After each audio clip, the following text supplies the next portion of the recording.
Right. So, I wanted to make a video about the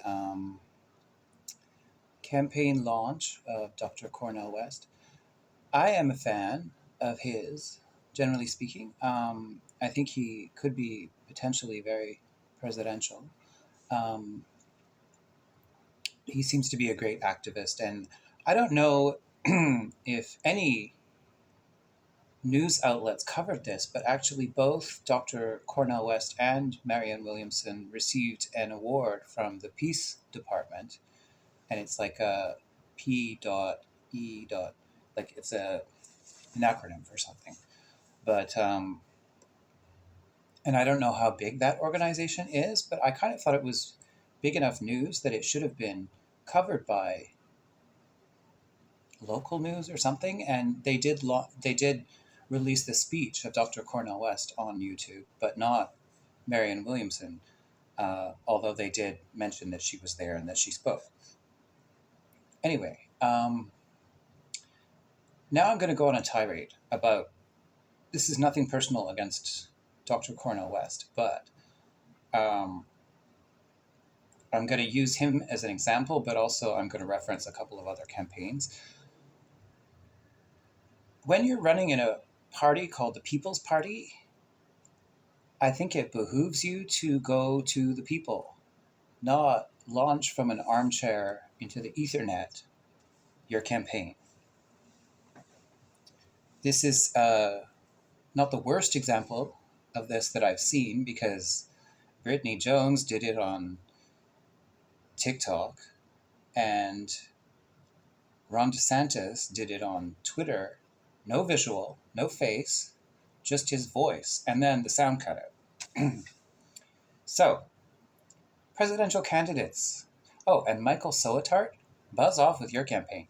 He released like 8 videos tagging Marianne Williamson and anyone he could think of on the YouTube, and then didn't even allow comments. And there was no speech.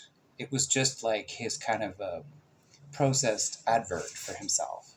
So no thanks to that, because I think that the point of launching a presidential campaign is that you book a bloody venue and you put yourself in public or, stand on a stump in a park and invite some news. It can be small news. I mean, it can be the local news channel, it can be Hardlands Media or uh, do Dissidents or whoever you like.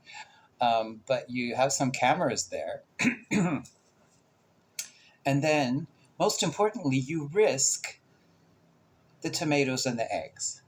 Because I feel like there's, because, you might have some Lucy's or, some people there who aren't really there to cheer for you. But, you might, with your rhetoric, win them over.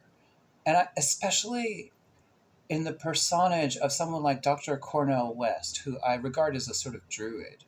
And the power of the Druids was that they could compel people with their rhetoric, with their poetry, and with their powerful phrasing to become motivated and mobilized toward a common goal. And I mean, the Druids were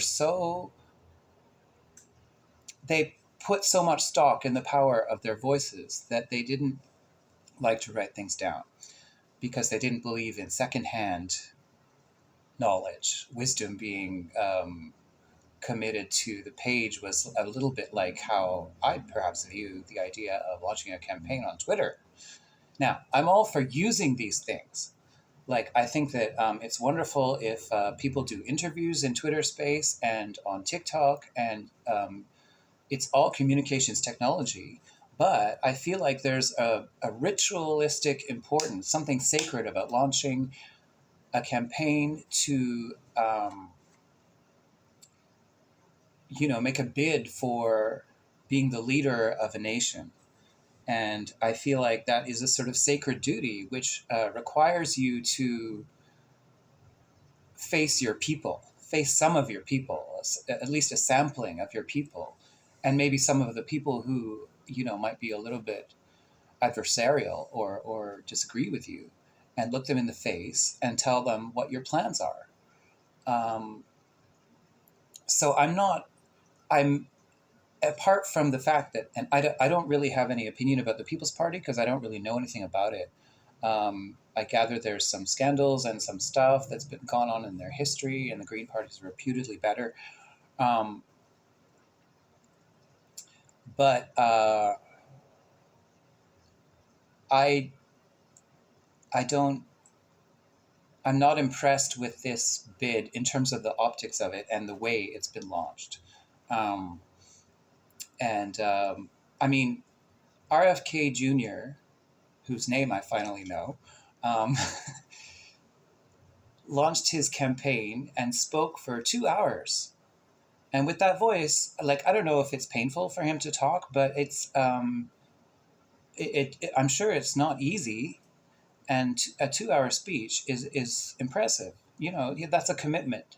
And you're doing that in front of people. And Marianne Williamson did it at Union Station in DC. And then, you know, I'm not a fan of Amy Klobuchar, but she did it in the snow, like with the snow falling down on her head, and spoke to her base. So I feel like it's incumbent upon these people to really put themselves out there in an elemental way, in a visceral way, where they can look the people in the eyes. I think there's a kind of covenant that happens with you and your base when you stand in front of them and you lay out your plan for the future of your nation. So no, I am not impressed, and I'm not canceling Dr. Cornel West exactly because of this, but I think it's a huge. I'm deeply deeply prejudiced against this sort of a virtual campaign launch because you're essentially staying cozy in your bedroom slippers and then releasing your policies like an aristocrat, really. I mean, and that's what, you know, we repudiated in 1776. Not me, I'm Canadian, but yeah, I mean, especially, like, you know, the whole ethic of going third party is you're supposed to be for the common man, I think, and I think that's what the People's Party was founded on. So um, yeah, a big fat meh for that. Like, who advised him to do that? I don't know. And maybe he's an older man, and maybe this is a medical issue, in which case I apologize. But but I think generally speaking, candidates should launch their campaigns in a public space with the force of the people, like, face them like an element, you know. Anyway, Druid style, damn it. That's how you do politics. Good old fashioned Druid style. Anyway, that's all I had to say, and that's this is my first video in a long while. I hope it's audible. And oh, and a huge shout out to the Debate Me channel, who I consider a friend on the YouTube, and I think he's wonderful. And okay, I'm going to say something really good about him, because the fact is that there are a lot of media channels out there right now who are pushing their narrative, and it is so slanted according to what they want. And I don't necessarily mind that. Like, the Debate Me channel, the guy says that the importance of objectivity is absolutely paramount. I I don't know if I want to live in a society where objectivity is mandated exactly for the news. I don't mind hearing opinions with a bit of an emotional slant, as long as it's obvious that that's what it is. But I think what he's trying to do is incredible, and it's also the only one.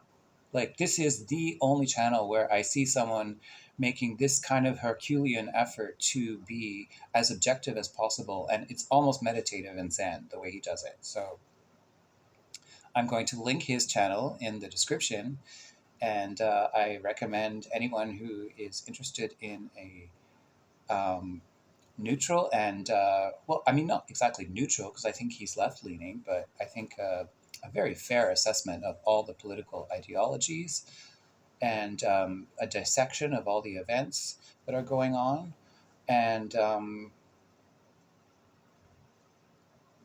fair criticisms of things. And so I recommend that you check out his channel. And that's all for now. Bye. Be lovely.